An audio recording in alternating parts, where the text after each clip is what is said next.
인간에 대한 감시 방법으로서는 락 시스템이라고 있죠. 저번 시간에는 뭐였습니까? 인간에 대한 감시 방법의 종류에서 자기 감시 방법, 생리학적 감시 방법, 시각적 감시, 반응적 감시, 환경적 감시에 대해서 했었죠.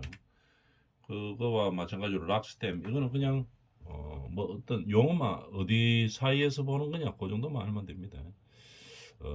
인터락 시스템은 인간과 기계 사이를 말하는 거고, 어, 그 다음에 트랜스락 시스템은 인터락 시스템과 인터락 시스템 사이, 이 정도만 알면 됩니다. 그죠? 무슨 사이에서 한다. 인간과 기계 사이는 인터락 시스템, 인간 사이도 인터락 시스템, 그 다음에 인터락 시스템과 인터락 시스템 사이는 트랜스락 시스템으로 간다 하는 거, 그 정도만 알아주면 되겠습니다. 인체 개척 방법에는 뭐 어떤 방법이 있나 한번 봅시다. 인체를 개척하는 방법입니다. 정적 인척 개체, 동적 인척 개체, 생리학적 인척 개체, 이렇게 나눌 수 있죠. 그 다음에 원칙도 있고, 그렇죠. 자, 하나씩 한번 해봅시다. 인척 개척 방법, 정적 개척 방법, 정적 인체 개척입니다. 정적이라는 말은 가만히 있는다는 말이겠죠. 동적은 움직이란다는 말이고, 그래서 정적 인척 개척에는 몸을 체위를 일정하게 규제한 정지 상태에서 인체를 개척하는 겁니다. 가만히 있는 상태에서 개척하는 거겠죠. 동적 동적 인체 개척은 뭡니까? 움직이는 상태에서, 체위를 움직이는 상태에서 개척하는 거죠. 그것을 동적 인체 개척이라고 이야기합니다. 정적과 동적, 그렇게 구분할 수 있죠. 그 다음에 생리학적 인체 개척은 측정법에 대해서 한번 볼까요?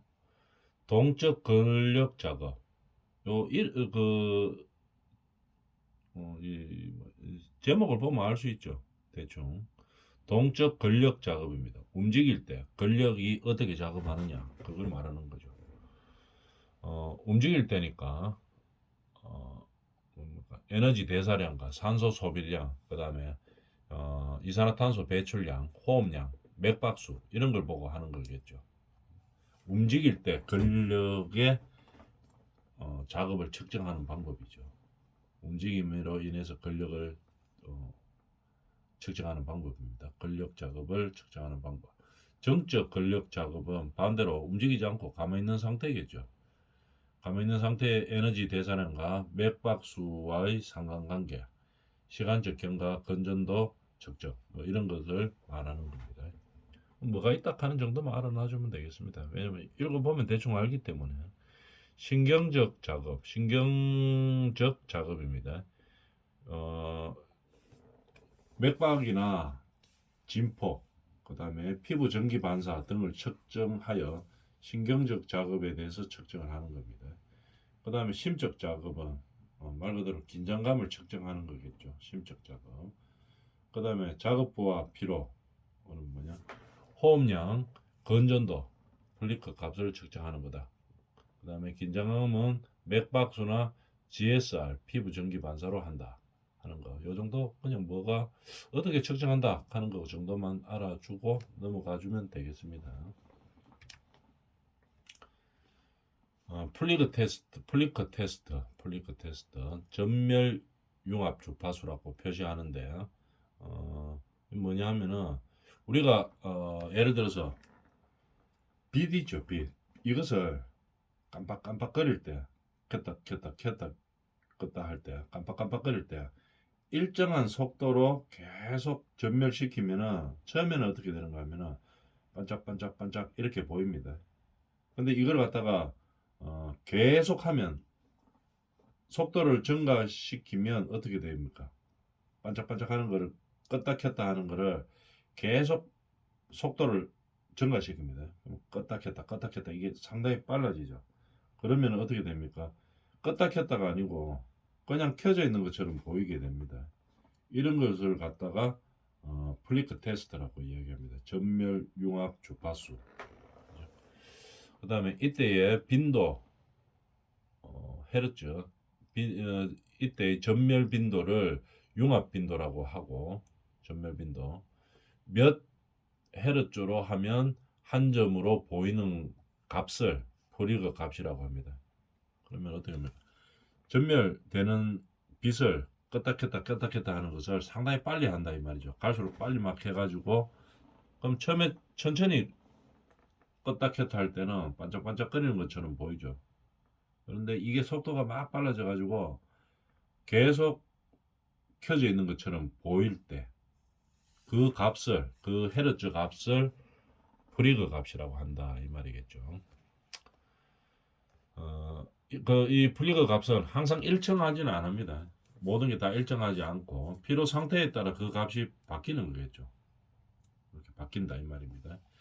다른 말로 하면은 정신적 부담이 대뇌 피질의 활동 수준에 미치고 있는 영향을 측정하는 것으로 정신적 피로도의 측정 지수로 볼 수 있다 이 말이죠.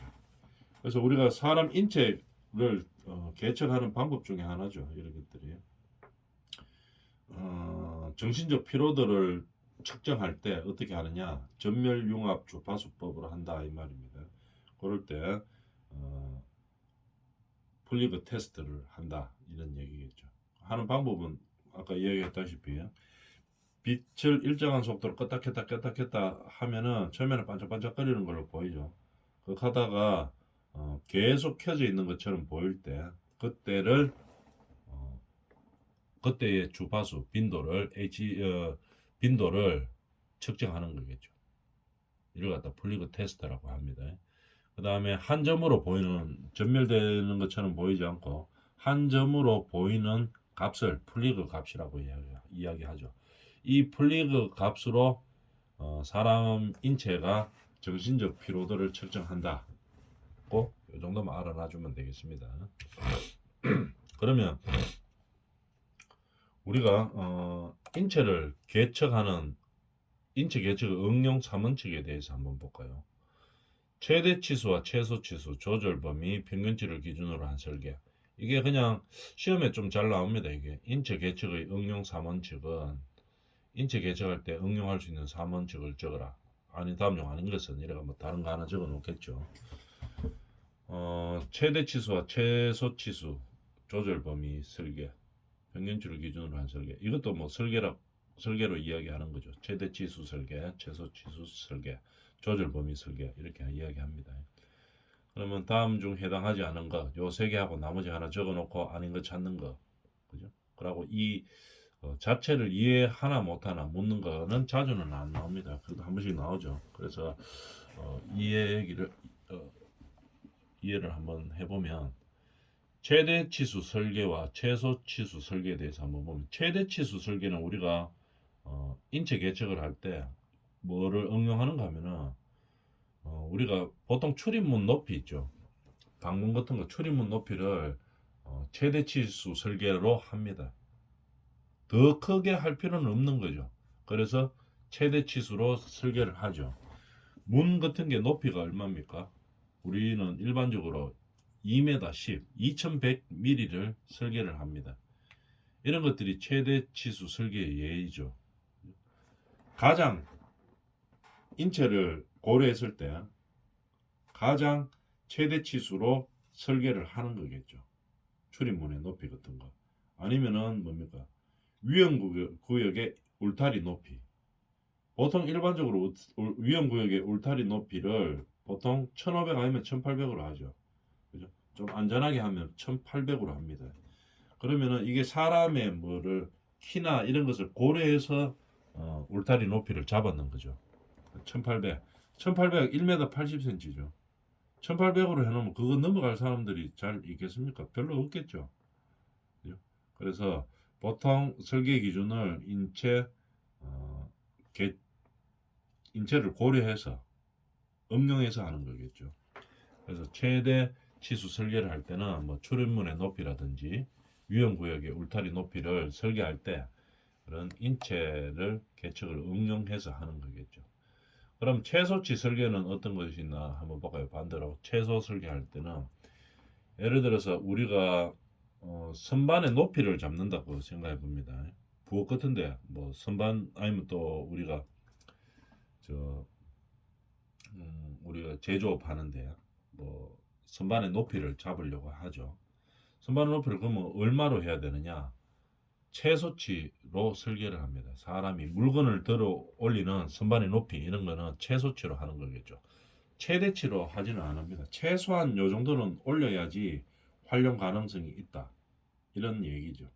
선반을 잡을 때 이 물건을 선반에다 올려놓으려고 하는 거죠. 그럴 때는 최소한도로 이 정도 높이 이상은 되어야지 선반의 높이가 선반으로서 가치가 있는 거죠. 활용 가치가 있는 거겠죠. 이렇게 지수로 설계를 하는 겁니다. 이게 인체 계측의 응용 3원칙 중에서 최대치수 설계와 최소치수 설계라고 하는 거죠. 그럼 조절 범위 설계는 뭐 어떤 것이 있나? 사람 인체 계측을 활용하는 응용하는 3원칙 중에서 조절 범위 설계가 어떤 것들이 대표적인 게 우리가 앉아서 공부하는 의자 있죠. 의자는 어릴 때 앉는 의자하고 성인이 됐을 때 앉는 의자하고 높이가 다르죠. 그래서 조절할 수 있도록 만들어 놓는 겁니다. 의자 높이 조절을 하는 거. 그럼 어릴 때는 좀 낮게 해서 그 다음에 성인이 됐을 때 어느 정도까지 높이까지 올려줄 수 있는 조절할 수 있는 범위를 주는 거겠죠. 그걸 갖다가 인체계측의 응용 3원칙이라고 이야기하는 거겠죠. 그 다음에 평균치를 기준으로 한 설계. 그러면 평균치를 기준으로 한 설계는 뭐 대표적인 게 어떤 것들이 있냐면 싱크대 높이 이런 거 있죠. 우리나라에서 그럼 싱크대 높이를 얼마로 잡을 거냐 고민이 되겠죠. 예를 들어 뭐 키 큰 사람 기준으로 할 수도 없고 키 작은 사람 기준으로 할 수도 없고 어떻게 합니까? 우리나라 여성들이 주로 싱크대를 많이 사용하기 때문에 여성들의 키의 평균치를 기준으로 설계를 하는 겁니다. 이렇게 인체 계측을 응용하는 거겠죠. 또는 뭡니까? 은행의 창고 높이 이런 거 할 때 평균치를 기준으로 설계를 해야 되겠죠. 높이 잡을 때. 그죠? 은행 창구 높이를 잡을 때 뭐 평균치를 기준으로 하고 그다음에 뭐 싱크대 높이 이런 거 잡을 때 평균치를 기준으로 하는 거겠죠. 인체 계측의 응용 3원칙이라고 이야기하는 겁니다. 그러면 인체 계측이 뭐냐 하면 인간 기계 시스템을 인간공학적 입장에서 새로이 설계하는 것을 말하는 거겠죠. 그걸 갖다 인체 계측이라고 이야기하는 겁니다. 그래서 인체 계측할 때 응용하는 세 가지 원칙이 어떻게 되느냐. 요 세 가지다 이 말입니다. 다시 한번 이야기하면은 인체 계측은 뭐라고? 인간과 기계 시스템을 인간공학적 입장에서 새로이 설계하는 거겠죠. 그러면 가장 기초가 되는 인간 인자는 인간 계측의 데이터라고 볼 수가 있겠죠. 그죠? 그렇게 볼 수도 있는데 인체 계측이 뭐라고 이야기하는가 하면 인간과 기계 시스템을 인간공학적 입장에서 새롭게 설계하는 겁니다. 그걸 갖다 인체 계측이라고 이야기하는 거죠. 피부 전기 반사는 뭐냐? 작업부와의 정신적 부담이 필요와 함께 정제되는 양상을 전기 저항의 변화에 의해서 측정하는 거죠. 피부에 반사시켜 가지고 저 전기 저항이 있죠. 그걸 가지고 측정하는 겁니다. 그 피로도를 측정하는 그런 하나의 방법이죠. 사람의 작업을 했을 때 이런 어떤 정신적 부담이 뭐 어떤 피로도 이런 것을 측정할 때 사용하는 방법입니다. 피부 전기 반사 GSR이라고 이야기하죠. 하는 방법들은 뭐 그렇게 중요하지는 않아죠. 나중에 본 과목에 들어갔을 때 그때 한번 다루도록 합니다. 그 다음에 에너지 대사율. 자, 구할 때 쉽습니다. 공식을 외워서 이제 해야 되겠죠.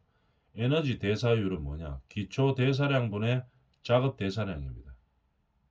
그러면 기초 대사량은 뭐 주어질 거고 작업 대사량은 어떻게 구하느냐? 작업 시 소비하는 에너지가 있죠. 거기에서 안정한 상태에서 소비 에너지를 떼면 작업할 때 들어가는 대사량을 말하는 거겠죠. 작업할 때 소비하는 에너지가 예를 들어가 이 작업을 하는데 에너지 소비가 뭐 10,000칼로리다. 안정 시 소비 에너지가 뭐 1,000칼로리다. 예를 들면 그러면은 작업 대사량이 얼마입니까? 10,000에서 1,000을 빼면 되겠죠. 그 이 얘기입니다. 기초 대사량은 뭐 주어질 것이고 이렇게 해서 에너지 대사율을 구할 수 있습니다. PVR이라고 이야기합니다. 에너지 대사율은 PVR. 그 다음에 작업 강도를 보면 작업 강도의 단위는 RMR이죠. 그래서 초중작업, 중작업, 그 다음에 무거울 중자죠. 요거는 중간 중자고 구분해야 됩니다. 그 다음에 경작업, 중작업, 이건 무거울 중자, 중작업, 초중작업, 아주 무거운 작업을 말하는 거겠죠. 그래서 작업 강도가 어느 정도 되는 것이냐 알아놔 줘야 되겠죠. 0에서 2 RML 정도가 경작업이라고 이야기합니다. 중작업은 2에서 4 RML, 그다음 중작업은 4에서 7 RML, 그다음에 초중작업은 7 RML 이상이라고 작업 강도를 정하는 기준을 이렇게 잡고 있다 하는 걸 알아놔 주면 되겠습니다.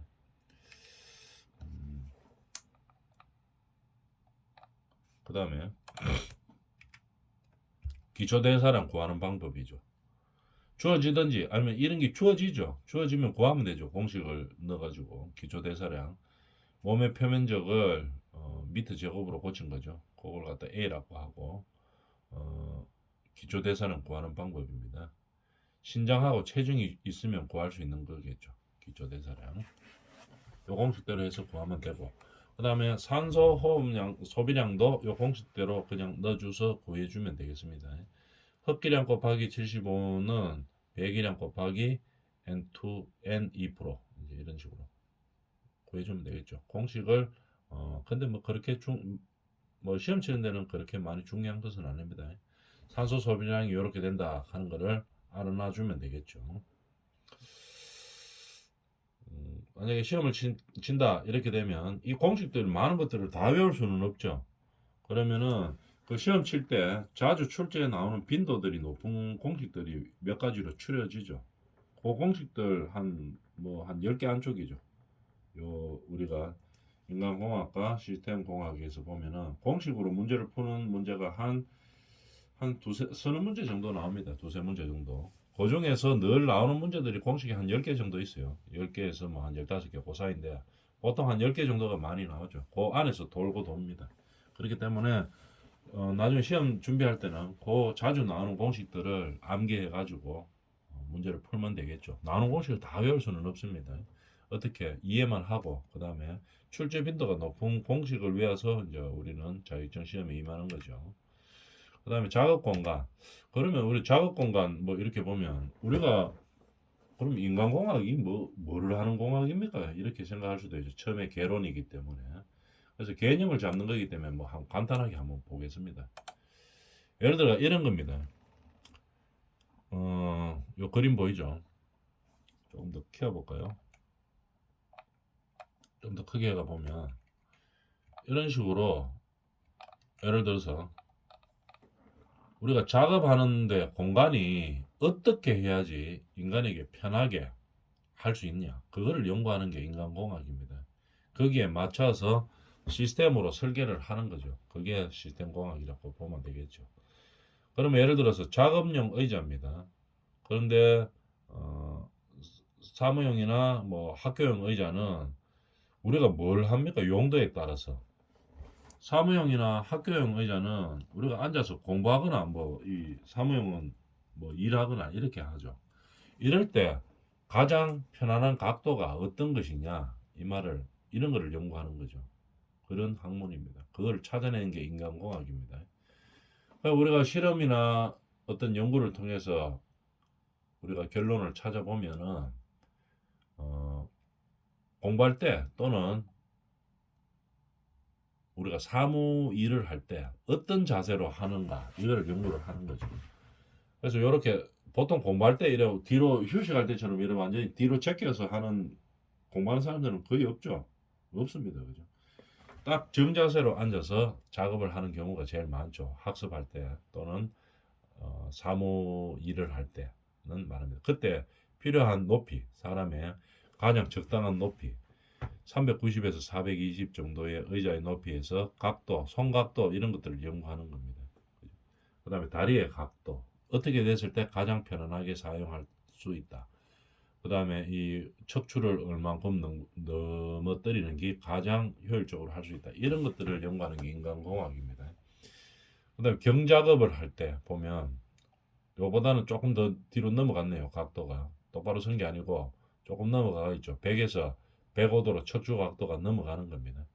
그 다음에 의자 높이는 비슷하고 이런 각도를 보통 넘어가서 해주는 게 가장 효율적이었다. 이런 걸 연구를 하는 거죠. 그래서 이쪽으로 가면은 이제 휴식에 가까운 거죠. 완전 휴식할 때를 보면은 휴식할 때는 우리가 완전 뒤로 제껴서 휴식을 하죠. 다리도 어떻게 됩니까? 15도에서 한 23도 정도 이렇게 올려 다리를 올려가지고 의자의 각도가 언제가 제일 휴식하기 편하냐 이런 거를 연구를 하는 거겠죠. 이 의자 받침은 15도에서 한 23도 정도 뒤로 제껴주고 그 다음에 척추 각도도 그러면은 좀 많이 뒤로 넘어갔겠죠. 105도에서 뭐 123도 정도까지 넘어갔을 때 머리 바지가 있을 때는 그 정도 넘어가는 게 가장 좋았다. 그 다음에 이 바닥에서 높이도 그러면 좀 낮아지겠죠. 지면에서부터의 높이도. 아까 일할 때, 공부할 때나 이럴 때는 딱 정자세로 거의 있는 상태죠. 그래서 한 390에서 420 정도의 높이에서 일을 할 때가 가장 적당했고, 요거가 가장 효과적이고, 휴식할 때 뭐 머리 바지가 있을 때는 요 정도가 크다. 이런 거를 연구하는 겁니다. 이게 인간공학이죠. 또 뭐 하나 예를 들면은 우리가 이제 어떤 선반에다가 물건을 올려야 되죠. 올려야 되는데 이게 사람 무게가 있기 때문에 사람이 계속 선반으로 이 물품을 올릴 수는 없습니다. 근데 전부 다 기계로 할 수도 없는 상황. 사람이 일정 부분 들어가 이동해 일을 해야 되는 그런 상황 같으면 기계로 어디까지 올려주고 어디부터는 사람이 하는 게 가장 편한지 이제 이런 거를 연구하는 게 우리가 인간공학이죠. 어느 정도를 사람이 기계로 들어줘야 사람에게 허리에 통증이 적게 가게 하느냐 이런 거를